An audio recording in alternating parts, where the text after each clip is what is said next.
Fortnite is out now for multiple platforms. Only one person in 100 can come out of Fortnite Battle Royale alive, so the chances of it being you are very slim indeed.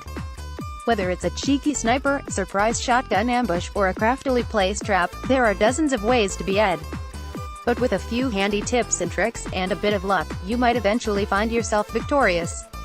When to jump, and where to jump to. The first, biggest decision in any round of Fortnite Battle Royale is when to take the plunge and leap from the flying party bus delivering all 100 players to the island. The most obvious option is to wait. Many players jump as soon as the doors open, making wherever the bus flies over first the most densely populated area of the map in those crucial first minutes. By waiting and jumping after most others, you're giving yourself extra breathing room to search for equipment in relative peace.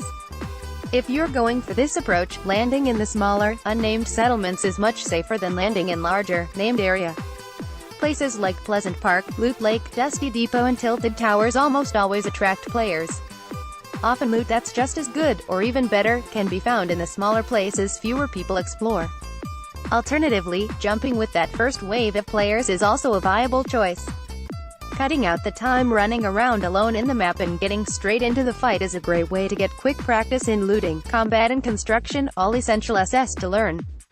Even if you quickly, the experience can be useful for later and more successful runs. The initial chaos aftermath can also be a good source of loot, assuming you survive it. The other players will have done the scavenging for you, and so it's simply a matter of outlasting them and stealing it from their corpses. Nobody said surviving was going to be pretty, after all. Fortnite Battle Royale's biggest selling point over similar games is the inclusion of construction mechanics. Building walls, stairs and bridges on the fly is an essential but it requires a large amount of resources to do successfully. As soon as you land, assuming you've not landed in the middle of a fight, it's always best to grab some resources before searching buildings. Get some wood from trees, or concrete from walls, as quickly as discreetly as possible. Doing both by systematically destroying everything inside a building can also be a good idea. It's best to stay away from cars, though. Harvesting them for metal can trigger their alarms, making you a very easy target for any nearby players. Wood is easily the best resource for the early stages of a match, as wooden walls and stairs can provide ample cover, but also require less resources to make than stone or metal structures.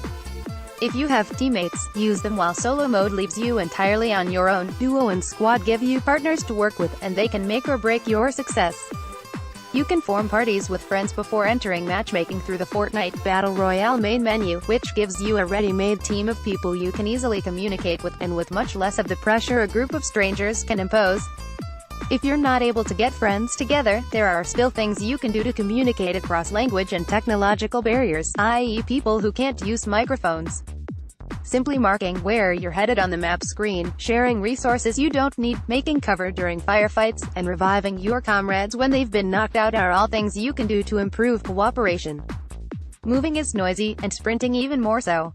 Players can hear you coming from a considerable distance when you're sprinting, making you an easy target in built-up areas. It also leaves a small trail of dust behind you, letting those pursuing you follow no matter how ducking and diving is done.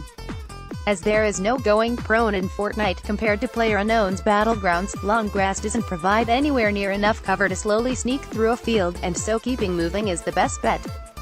Move with more haste and less speed, keeping to cover and getting inside buildings when possible. Only build cover if you are stopped, such as to heal or drink a potion, as building is also incredibly loud and serves as a huge visual cue to surrounding players. There is one big caveat to avoiding building, and that's to climb steep cliffs and walls. Erecting stairs to climb and break dangerous falls with quickly is an excellent way to get the drop on players and maintain cover from snipers hidden behind distant hills. There are also items like launch pads that can help you maneuver vertical spaces, but these are rare, so get used to moving and building stairs at the same time. As Fortnite Battle Royale takes place in a map with constantly shrinking space, players will constantly be heading to the middle of the safe zone. Predicting the movement of players as the playable space contracts is a really important test to learn, as it can help with avoiding others or in setting up ambushes against people fleeing from the storm. The best way to survive any fight is to avoid it entirely, and an aggressor who takes their enemy by surprise will almost always be the one to walk away from it. shutting doors behind you to make areas look unexplored, carefully surveying the area around the regularly airdropped loot, and listening for distant gunfire are all excellent ways of ensuring you stay undetected, or can alert you on chances of getting the drop on other players. There